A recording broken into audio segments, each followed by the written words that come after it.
Isang magandang araw mga kaibigan! Narito na naman po si Shenshen TV na magbabahagi sa inyo tungkol sa kwento ng pag-ibig. Pero kung bago ka pa lamang sa aking YouTube channel, paki-like lang po ng ating video, paki-click na rin ang subscribe button at ganon din ang bell icon para lagi kayong updated sa mga paparating ko pang mga uploads. Chapter 8. Bata pa lang si Lawrence, marami na ang nagsasabing mabait siya. Alam niya ang tama at mali. Tumatak din sa isip niya ang turo ng mga magulang na palaging gawin ang tama. Pero sa ngayon, hindi niya gustong intindihin ang mga pangaral ng mga ito. Lawrence, love, mag-usap tayo. Please, magpapaliwanag ako. Puno ng sakit ang boses ni Lynette habang nasa labas ng kwarto kung saan niya naisipang magkulong. Ang sinasabi nito ang tamang gawin. Mukhang maraming ipapaliwanag ang babae sa kanya, pero wala siya sa huwisyo para makinig sa mga yon. Masyadong magulo ang isip niya. 1 minute, they were making out. Pagkatapos ngayon, may isang kontrabida na darating. Ano bang nangyayari sa buhay niya? Para siyang nasa isang teleserye. Napakagulo, napakahirap. Hindi kilala ni Lawrence ang lalaking dumating, pero malinaw ang intensyon ng lalaki. Aagawin daw nito si Lynette sa kanya. Kano ang lalaki, kaya hindi mahirap paniwalaan ang sinasabing nagkakilala raw ito at si Lynette sa ibang bansa. Doon raw nagka-affair ang dalawa at naikwento na rin naman ng girlfriend na nagtrabaho ito sa ibang bansa sa loob ng 5 taon. Pwede niyang paniwalaan ang pangyayari, pero lumalakas ang negatibo niyang bahagi ng kanyang sarili. Naisip niya ang negative instinct na nararamdaman sa relasyon. Yun na ba ang dahilan ng lahat ng yon? Niloko siya ng girlfriend. Malamang, alam na niya ang lahat bago pa man mawala ng alaala. Napatingin si Lawrence sa kwarto kung saan siya naroroon. May kalaklihan ang unit kaya hindi lahat ng bahagi ay nalibot na niya kahit ilang araw nang nananatili roon. Pamilyar sa kanya ang kwarto pero hindi ang dahilan kung bakit magulo yun. Parang may nagwala sa loob. Pero sino? Hindi siya magulong tao para ikalat na lang ang ganong mga gamit. Siya lang din ang nakatira sa unit. Siguro nga ay siya ang may gawa ng lahat. Bakit? Kalmado siyang tao. Pero hindi na rin siya magtataka kung siya nga ang nanggulo sa kwarto. Sa nararamdaman kasi ngayon, kayang-kayang niyang gawin ang ganong klase ng panggugulo. Hinawakan niya ang ulo. Bigla-bigla ay nanakit yun. Gusto niyang mapasigaw sa sakit pero walang lumalabas sa bibig na kahit anong salita. Sa halip, sa katawan niya may epekto yun. Para siyang unti-unting natutunaw. Naupa-upo siya sa sahig habang hawak-hawak pa rin ang ulo.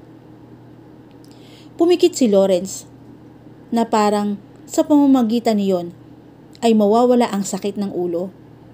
Nang dumilat ang unang gamit na nakita ng mga mata ay isang brown envelope.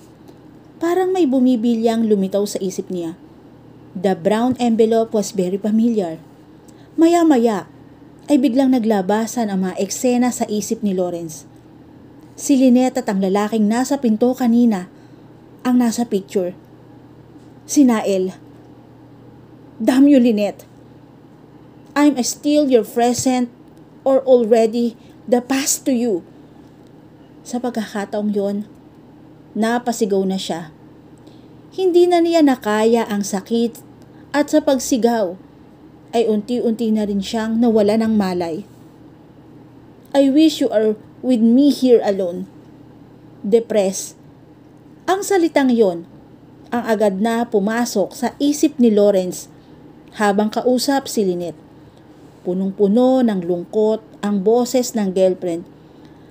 Sa tagal na nasa ibang bansa, ang unang pagkakataong narinig niya ang ganong klase ng lungkot nito.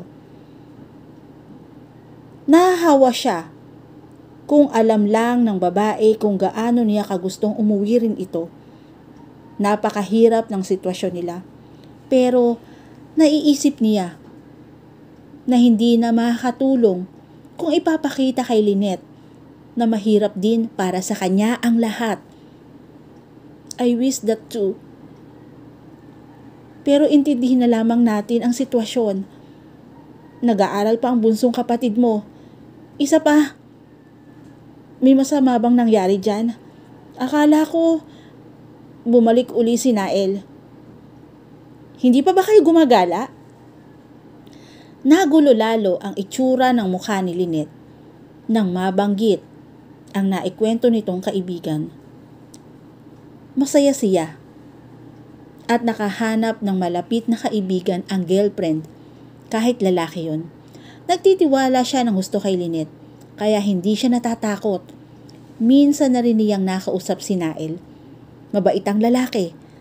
Halos 2 taon na mula nang makilala ito ni Lynette kaya napatunayan niya na wala na rin naman siyang dapat ikatakot. Wala akong samud gumala.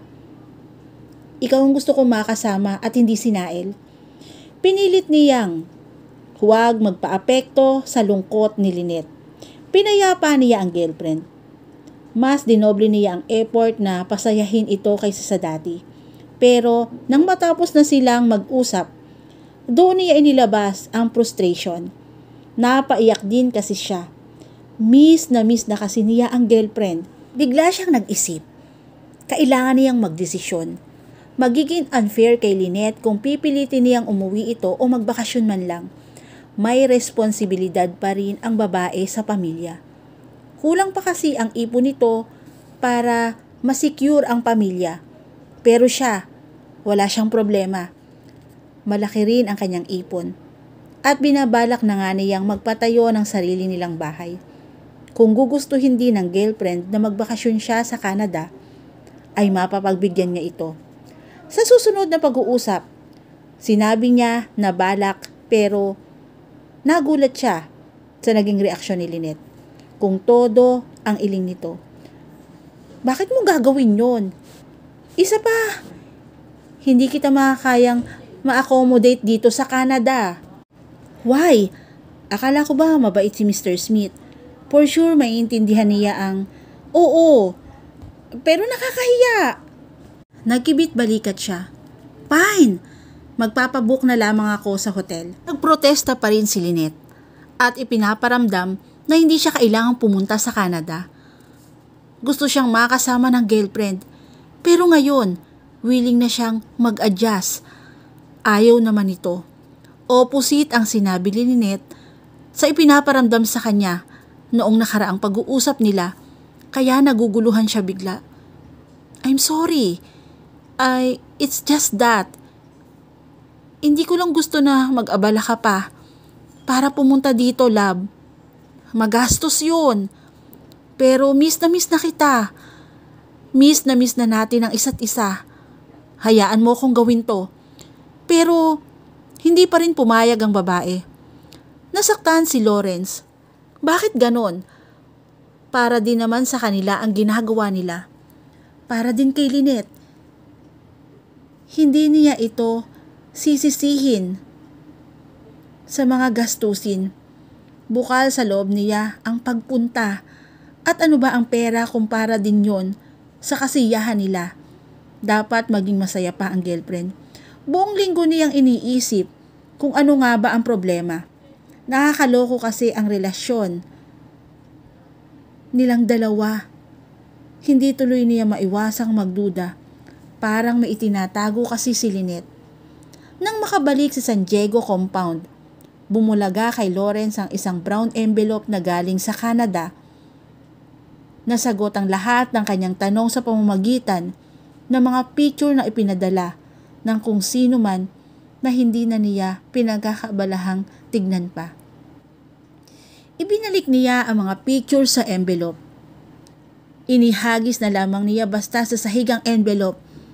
Saka nagwala sa kwarto kung saan nagdesisyon siyang buksan ang envelope. Hindi niya ugali na magwala pero naging sobra ang sakit.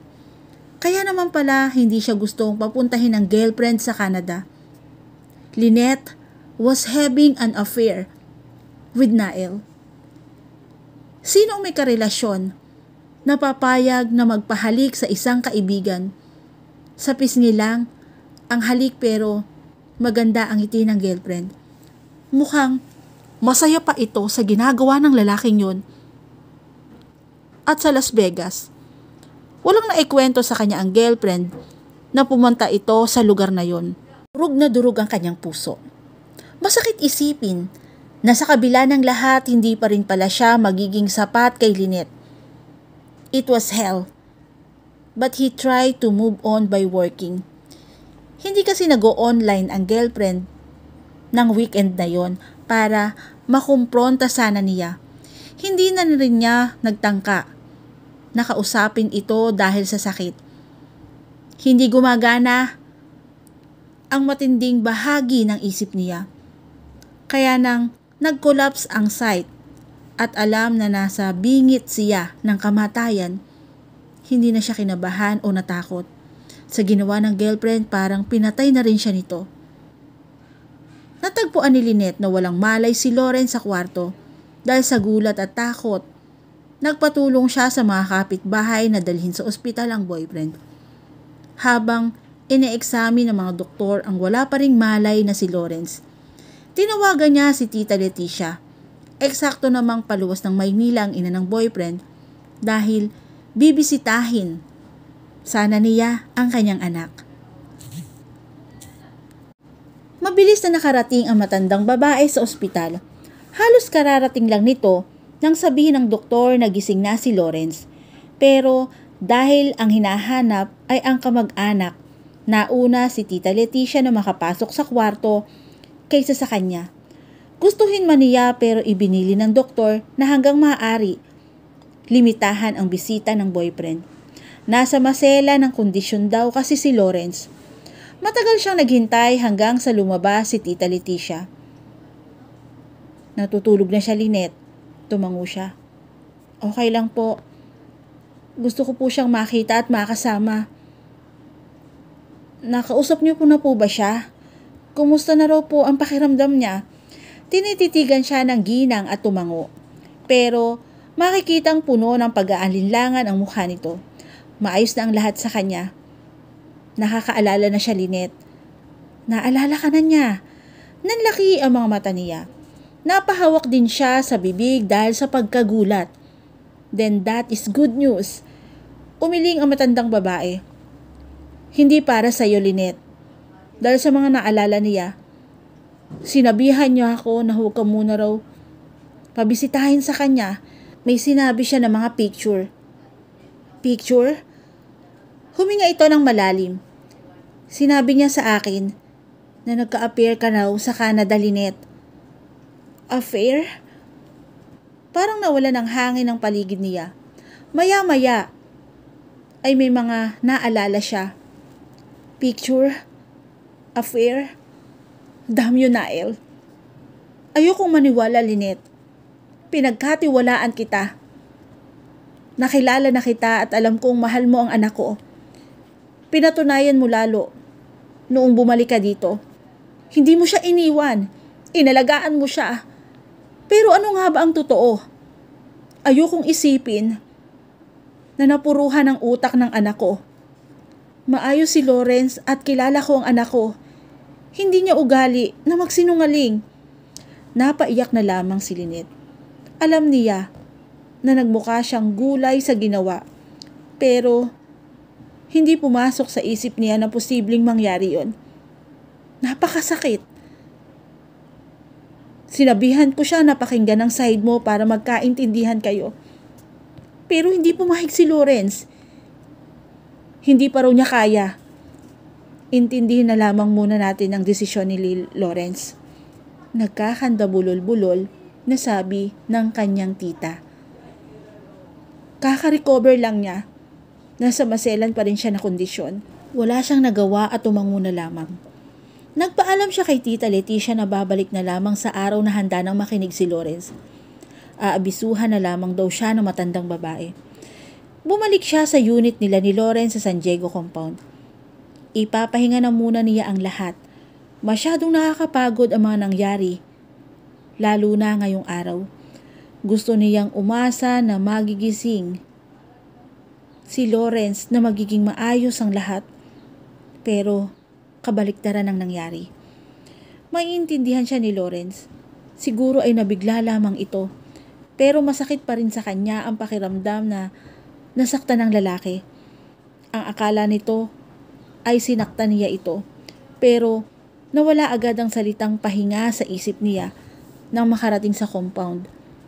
Naroon na naman kasi si Nael at nakatayo sa labas ng bahay. Hindi rin pala talaga maganda kapag nasobrahan ng determinasyon. Ang buong akala ni Lynette, nakinig na ang lalaki nang paalisin niya kanina, pero mukhang binigyan lang siya nito ng pagkakataon para mag-away sila ni Lawrence.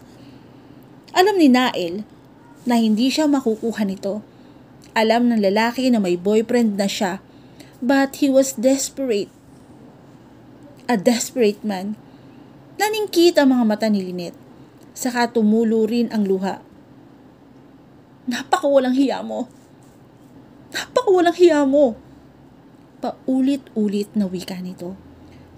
She almost broke down in tears and heart-red for the guys. At dito na po natatapos ang chapter 8 ng aking kwento. Muli po, samahan niyo po ako muli sa susunod pang kabanata. Thank you for watching and God bless all.